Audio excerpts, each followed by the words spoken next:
So I'm 23 years old, and there's this beautiful mountain that surrounds the Valley of Caracas, the capital. And it's this refuge of greenery and this bubble of clean air in the midst of a concrete jungle. It's a hike I've climbed at least over 100 times in my home country. And today the weather is gorgeous. This is like my happy place, people, as I'm sure that you have yours. So come with me as I'm going up this hike and I'm connecting with nature and I'm hearing those birds chirping along the trail. I finally make it to the overlook called Sabas Nieves. And I see the city stretched out below. I take it all in. It's a moment of peace in a very chaotic time in my home country. But it's a moment that won't last. As I'm making my way down the steep mountain trail, this man jumps at me from behind the bushes. He pulls a gun from his shorts and yells, "Give me everything you got."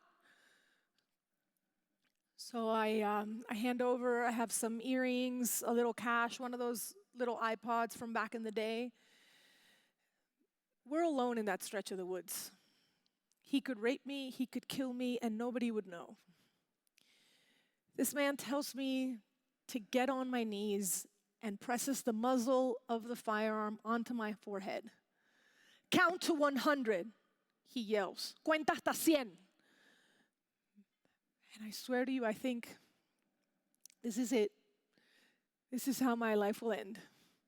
Pero Diosito, I'm not ready to die. So I start counting slowly. 1, 2, 3. When my counting reaches 50, I feel the gun, cold and heavy, sliding down my cheeks and grazing my lips, and my mouth is trembling so much, I don't even know if I'm voicing these numbers correctly. 51, 52.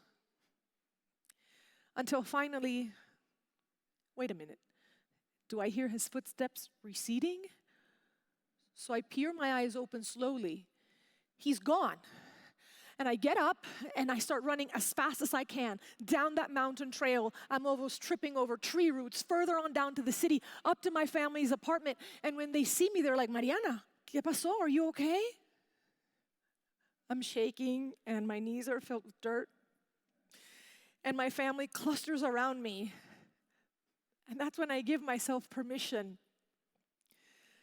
to burst into tears. You see, the mugging was the straw that broke the camel's back. As painful as it was, I realized that I was going to have to leave my home.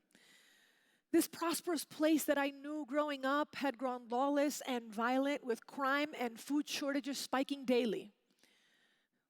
Back in the day, President Chavez had been in power for 8 years and was changing the country beyond recognition. I also, at that age, knew exactly where I wanted to go. I set my sights on the United States, the shining city on a hill, this magical place, America, which stood as a beacon of freedom and opportunity for so many people who came before me. And that, ladies and gentlemen, was the beginning of a 16-year journey that brought me to the Prepárame stage this morning.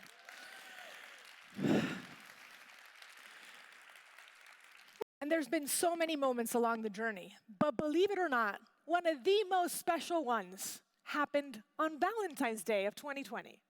So February 14th, 2020. Anybody want to guess what happened? It wasn't about flowers or chocolates. Believe it or not, February 14th, 2020, Valentine's Day, right before the shutdown, at the U.S. Citizenship and Immigration Services Center in Miami, Florida, was the moment that I felt was the culmination of a journey where I finally felt home. And I want to share a little bit of that journey with all of you this morning.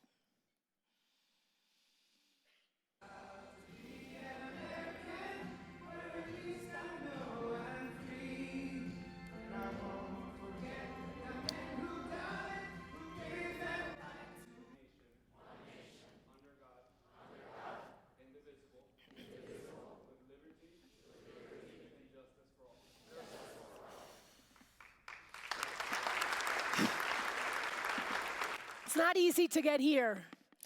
All of you know it because it's your stories, it's your family stories.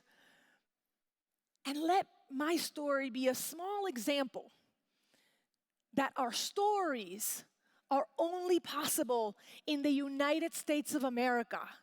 There's no other country in the world where this is possible. And along this journey, first as an immigrant and then as a journalist, I've met so many people along the path. And I've witnessed this profound truth over and over again, which is that no matter our differences, no matter where we come from, ultimately, we all want the same things. And we're all on a life's journey. So counting to 100 takes an average of 2 minutes. My 2 minutes on that mountaintop made me realize, man, your life can change in 2 minutes. Because the person that went up that mountain was not the same person who came down, right? And all of you are nodding. And that's the thing with trauma. Until we face it, we don't know how we're going to react, but it sure does change us, right? And the thing about these moments that I call fork in the road moments is that they force us to dig deep and find a resilience we didn't know was there. If you would have told me that's how I was going to react during a mugging, I would have been like, you're crazy. But I found a resilience within me that I didn't know I had.